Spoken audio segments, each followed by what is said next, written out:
오늘은 태영호 전 영국 주재 북한공사 얘기를 좀 해봐야 될 텐데요. 여러 가지로 화제를 모으고 있는 인물인데 오늘 여의도 국회에 태 전 공사가 모습을 드러냈습니다. 무슨 일로 왜 국회를 찾았을까요? 영상 보시고 말씀 나눠보도록 하겠습니다. 부탁드립니다. 소정의 상금도 함께 전달될 예정. 여러분 다시 한번 태영호 공사님의 수상을 여러분 감사합니다.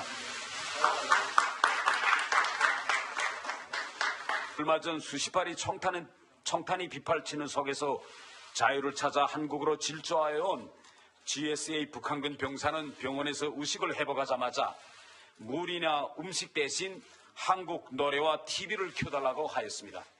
김정은 체제가 두려워하는 것은 북한 주민들의 의식 변화입니다. 통일이 그날까지 열심히 싸워나가겠습니다. 감사합니다.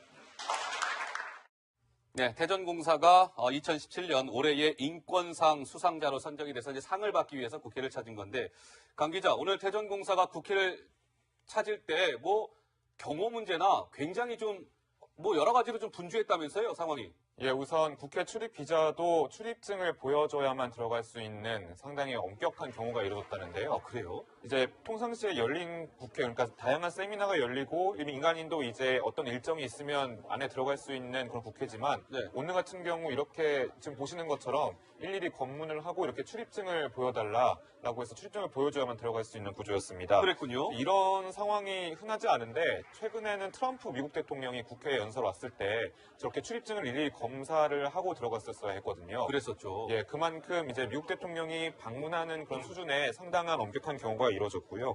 실제로 이제 출입 기자들 좀 얘기를 들어보니까 상당히 긴장감이 감돌고 이런 경우가 상당히 없기 때문에 이례적인 분위기가 좀 풍겼다는 이런 얘기를 많이 들었습니다. 그런데 오늘 이제 태영호 전 공사가 국회에 나와서 상을 받고요.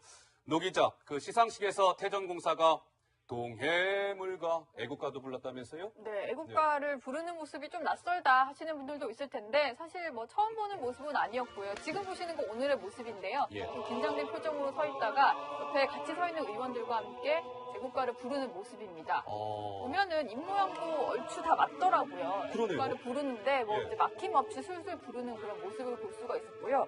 사실은 태전공사가 애국가 부르는 게 올해 1월에도 있었습니다. 바른정당 초청 이제 강연에 참석을 했을 때 모습인데 지금 비교해서 좀 보여드리고 있는데요. 1월에만 해도 약간 입모양이 맞지 않아서 혼자 입만 벙긋벙긋하는 듯한 모습을 좀 보이기도 했어요. 그래서 태전공사가 애국가가 익숙치 않구나라는 느낌이었는데 오늘의 훨씬 자연스러운 모습을 볼 수가 있었고요. 예. 제가 궁금해서 좀 알아보니까 일단 탈북자들이 하나원에서 교육을 받을 때 애국가 배우기도 한대요. 아, 애국가 그래요? 제창을. 그래서 가사나 이런 것들이 어느 정도 1, 2절 정도는 좀 익숙할 만큼 교육을 받는다고 하니까 태전공사도 애국가 부르는 게 좀 자연스러워진 그런 모습입니다. 네, 노 기자가 준비를 잘했군요. 정말 딱 보니까 이게 비교가 되네요. 1월 달하고 오늘 모습이 애국가가 많이 이제 익숙해진 모습이었죠. 그런데 태전공사의 가족들이 걱정이 아닐 수가 없습니다. 태전공사의 가족들은 북한에 있는데 이거 처형당한 거 아니냐 이런 얘기가 있었는데 북한이 오히려 이거를 역으로 좀 이용을 하고 있는 것 같습니다. 미국 CNN 방송에 태영호 전 공사의 가족이 등장했습니다. 어떤 모습이었을까요? 만나보시죠. 프로 악선전입니다. 그자는 한 생을 그렇게 목을 잘라서 무슨 승탐준에 넣어내는 심처 다니기 청가도 이 죄를 우리가 내 아들 대대손손이라도 죄를 씻기 위해서 정말 더 많이 일을 해야 되는데.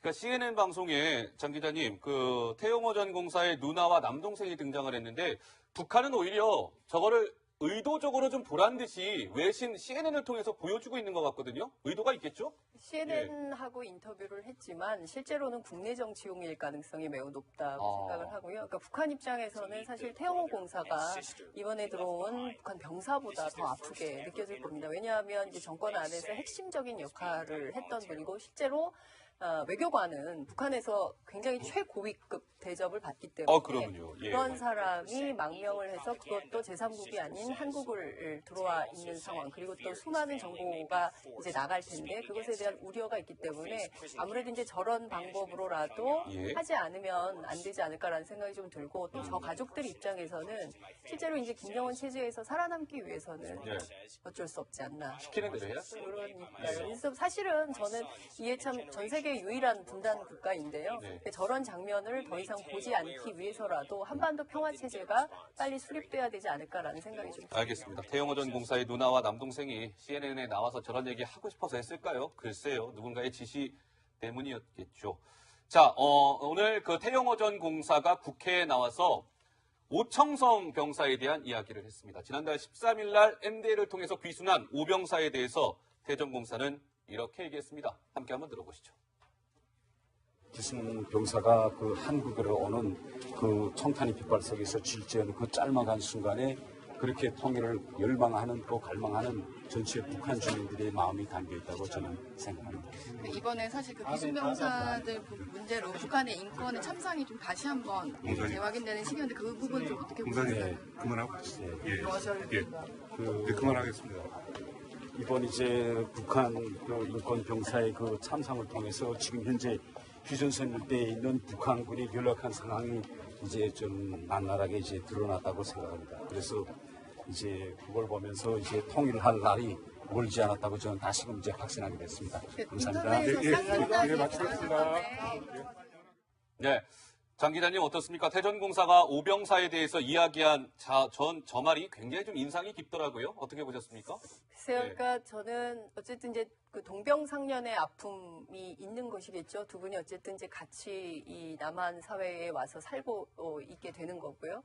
그리고 사실은 그 가장 중요한 것이 이제 북측은 생각해 보면 1950년 전쟁 이후에 지금까지 계속 사실상 스탈린 체제에 계속 있다고 봐야 될 거고 예. 그 체제 안에서 그러니까 한국처럼 이를테면 독재에 항거하는 민주화 운동을 한다거나 뭐 자유주의에 대해서 열망한다거나 이런 자체가 봉쇄된 채로 지금 65년이거든요. 그러니까요. 그렇기 때문에 이 상황을 뚫고 나온 것 자체에 대해서는 대단하다라고 스스로 자평할 수밖에 없는 것이고요. 네. 그것에 대해서는 서로 좀 이렇게 그 따뜻한 위로 이런 것들을 좀 나누고 있는 것이 아닌가 이런 생각이 좀 듭니다. 귀순병사의 총탄의 빗발 속에서 한국으로 질주하는 그 순간 통일을 열망하는 북한 주민들의 마음이 담겨 있다고 생각합니다. 태전공사의 의미심장한 한 문장이었고요. 자, 그런데 이제 김정은 같은 경우에 지난주 금요일이었습니다.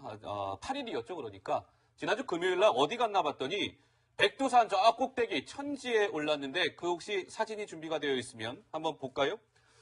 자, 지난 8일, 지난주 금요일 날 김정은은 뭐 엄청나게 추운 엄동설안의 백두산 천지에 올랐고요. 저 볼 좀 보세요. 얼마나 추우면 볼이 그냥 꽁꽁 얼었습니다. 노 기자, 네. 백두산 천지에서 뭐 올랐는데 뭐 사진도 많이 공개가 되고 그랬었죠? 우선. 네, 예. 지금 보기만 해도 상당히 추워 보여요. 얼굴도 뭐 볼이 빨개질 정도로 추워 보이는데 전날 날씨가 영하 31도 정도가 됐다고 합니다. 어이구야. 백두산 정상이 그 정도고요. 백두산 미령이라고 해서 김정일의 출생지로 많이 알려져 있는데 저기도 해발 1580m 정도 되기 때문에 최저 기온이 영하 26도 정도 됐다고 해요. 지금 네. 우리 바깥의 기온이 영하 7도니까 그거보다도 한 3, 4배가 높은 거잖아요. 그러니까 아우, 상상만 해도 예, 뭐 영하 31도는 상당한 어마어마하네요. 추위다라고 볼 수 있겠는데 예. 김정은이 저렇게 이제 장갑이랑 모자를 꽁꽁 싸맸는데도 얼굴이 상당히 빨개진 거 보면 얼마나 좀 추운 날씨였나 이게 얼굴로도 드러나는 것 같습니다. 그러니까 백두산 천지에 오를 때 김정은은 뭔가 이제 결단의 순간을 앞두고 올랐다. 이런 해석들이 주말 사이에 많이 나왔었죠, 시청자 여러분. 그런데 저희가 오늘 이 부분에 좀 주목해봤어요. 뭐 130kg까지 나간다는 김정은이 저 천지 고도가 해발 2,600m입니다. 2.6km 되는 건데 어떻게 올랐을까? 걸어서 올라갔을까? 굉장히 궁금했습니다. 그래서 좀 취재를 해봤는데요. 전문가들은 이렇게 얘기하더군요. 함께 한번 들어보시겠습니다. 네, 김정은이 몸이 육중해서 걸어 올라갈 수는 없고 그렇다고 백두산 지역은 그야말로 칼바람이 불기 때문에 헬기가 올라갈 수가 없습니다. 따라서 김정은이 천지 가까이까지 승용차를 타고 갈 수 있도록 도로를 닦았고 거기에 이제 렌지로버라는 사른 구동형 찝차를 타고 올라가는 것으로 알려지고 있습니다.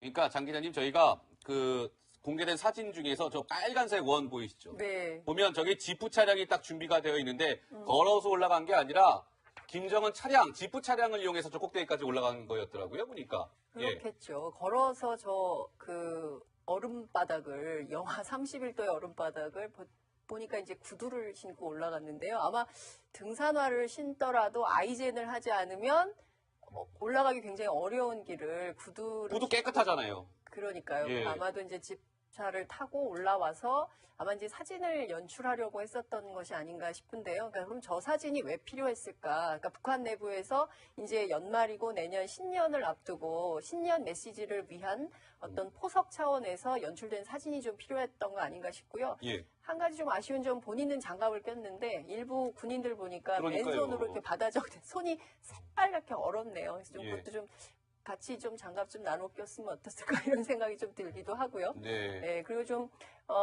내년에 아마도 김정은 위원장이 아무래도 핵무장 국가를 선언할 가능성이 매우 높은데요. 예. 어쨌든 내년에 우리 평창 올림픽이 있는데 평화 올림픽으로 해야 되지 않겠습니까? 그럼요. 그런 측면에서 보자면 핵무장 국가를 선언하고 좀 남북 관계를 얼어붙는 것이 아니라 좀 대화 국면으로 만드는데 뭔가 필요한 역할 이런 걸 좀 했으면 좋겠다 이런 당부를 좀 드리고 근데 싶습니다. 이제 백두산 저 천지에 오른 김정은 사진을 봤는데 일전에 노기자 어떻습니까? 백두산 천지에 김정은이 올랐을 때 사진이 조작된 거 아니냐라는 논란이 있었어요. 근데 네. 이번에는 어떻습니까? 좀 조작이 된 겁니까? 어떻습니까? 이번에 사실 뭐 그 조작 여부를 알 수 있는 건 없었는데 일단 어. 봤을 때는 좀 깨끗해 보여서 사진이 조작설이 아직 불거지진 않았거든요. 지금 보시는 게 바로 조작 의혹에 불거졌던 당시의 그런 모습입니다. 뒤에 보시면 저 부분이 조작 의혹에 휩싸인 부분인데요. 그 이제 16명 정도가 되는 군인들인데 바위 위에 이제 올라가 있는 것 같은 그런 모습이 보이잖아요. 근데 네. 다리 사이가 좀 하얗게 비어 있어요. 그래서 어디에 올라가 있는 건가 뭐 이런 생각이 들어서 약간 이제 뭔가 많은 사람들이 동원된 것처럼 보이려고 저런 식으로 이제 조금 사진을 꾸몄고 조작한 게 아니냐 이런 얘기가 있었고 저 당시에는 실제로 전문가들이 봤을 때 예. 원근법 상으로도 상당히 어색한 부분에 있는 모습이다라고 해서 좀 조작 의혹이 많이 제기가 됐었습니다. 그렇군요. 알겠습니다. 2014년도에 이제 김정은이 백두산에 올랐을 때 조작된 사진의 모습까지 봤습니다.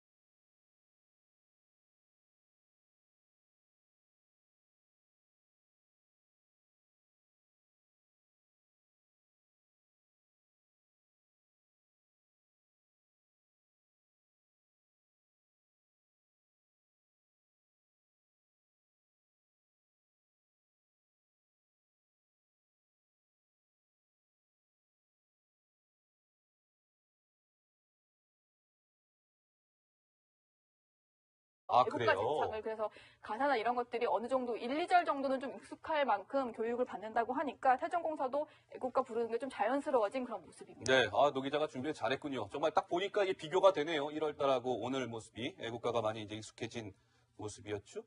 그런데 태전공사의 가족들이 걱정이 아닐 수가 없습니다. 태전공사의 가족들은 북한에 있는데 이거 뭐 처형당한 거 아니냐 뭐 이런 얘기가 있었는데 북한이 오히려 이거를 역으로 좀 이용을 하고 있는 것 같습니다. 미국 CNN 방송에 태영호 전 공사의 가족이 등장했습니다. 어떤 모습이었을까요? 만나보시죠. 프로 악선전입니다. 그자는 한 생을 그렇게 목을 잘라서 숨탐 눈에 넣어내는 심처 나에게 청가도 이 죄를 우리가 내 아들 대대손손이라도 죄를 씻기 위해서 정말 더 많이 일을 해야 되는데. 그러니까 CNN 방송에 장 기자님 그 태영호 전 공사의 누나와 남동생이 등장을 했는데 얘기를 많이 들었습니다. 그런데 오늘 이제 태영호 전 공사가 국회에 나와서 상을 받고요. 노 기자, 그 시상식에서 태전공사가 동해물과 애국가도 불렀다면서요? 네, 애국가를 부르는 모습이 좀 낯설다 하시는 분들도 있을 텐데 사실 뭐 처음 보는 모습은 아니었고요. 지금 보시는 거 오늘의 모습인데요. 예. 좀 긴장된 표정으로 서 있다가 옆에 같이 서 있는 의원들과 함께 애국가를 부르는 모습입니다. 보면은 입모양도 얼추 다 맞더라고요. 그러네요. 애국가를 부르는데 뭐 예. 이제 막힘없이 술술 부르는 그런 모습을 볼 수가 있었고요. 사실은 태전공사가 애국가 부르는 게 뭐 올해 1월에도 있었습니다. 바른정당 초청 이제 강연에 참석을 했을 때 모습인데 지금 비교해서 좀 보여드리고 있는데요. 1월에만 해도 약간 입모양이 맞지 않아서 혼자 입만 벙긋벙긋하는 듯한 모습을 좀 보이기도 했어요. 그래서 태전공사가 애국가가 익숙치 않구나라는 느낌이었는데 오늘은 훨씬 자연스러운 모습을 볼 수가 있었고요. 예. 제가 궁금해서 좀 알아보니까 일단 탈북자들이 하나원에서 교육을 받을 때 애국가 배우기도 한대요. 오늘은 태영호 전 영국 주재 북한 공사 얘기를 좀 해봐야 될 텐데요. 여러 가지로 화제를 모으고 있는 인물인데 오늘 여의도 국회에 태전 공사가 모습을 드러냈습니다. 무슨 일로 왜 국회를 찾았을까요? 영상 보시고 말씀 나눠보도록 하겠습니다. 부탁드립니다. 소정의 상금도 함께 전달될 예정. 여러분 다시 한번 태영호 공사님의 수상을 여러분 감사합니다. 얼마 전 수십 발이 청탄이 빗발치는 속에서 자유를 찾아 한국으로 질주하여 온 GSA 북한군 병사는 병원에서 의식을 회복하자마자 물이나 음식 대신 한국 노래와 TV를 켜달라고 하였습니다. 김정은 체제가 두려워하는 것은 북한 주민들의 의식 변화입니다. 통일이 그날까지 열심히 싸워나가겠습니다. 감사합니다.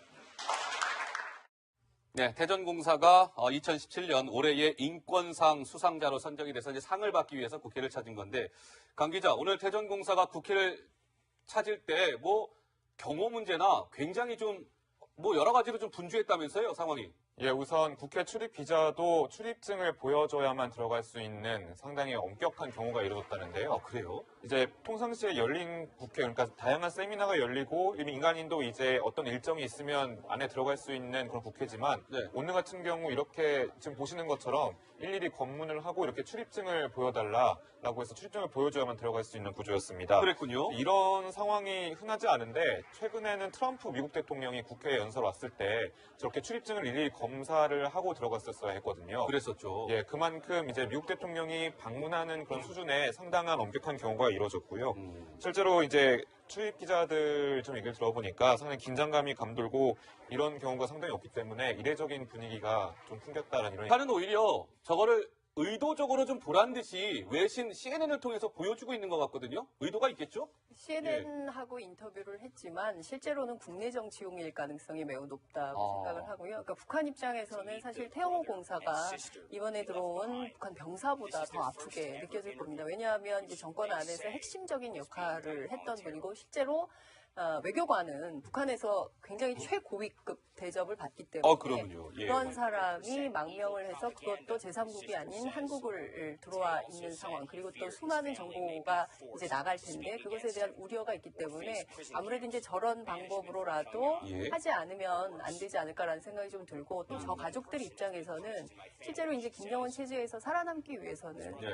어쩔 수 없지 않나. 시키는 대로 해야죠. 그러니까요. 그래서 사실은 저는 이게 참 전 세계 유일한 분단 국가인데요. 네. 저런 장면을 더 이상 보지 않기 위해서라도 한반도 평화 체제가 빨리 수립돼야 되지 않을까라는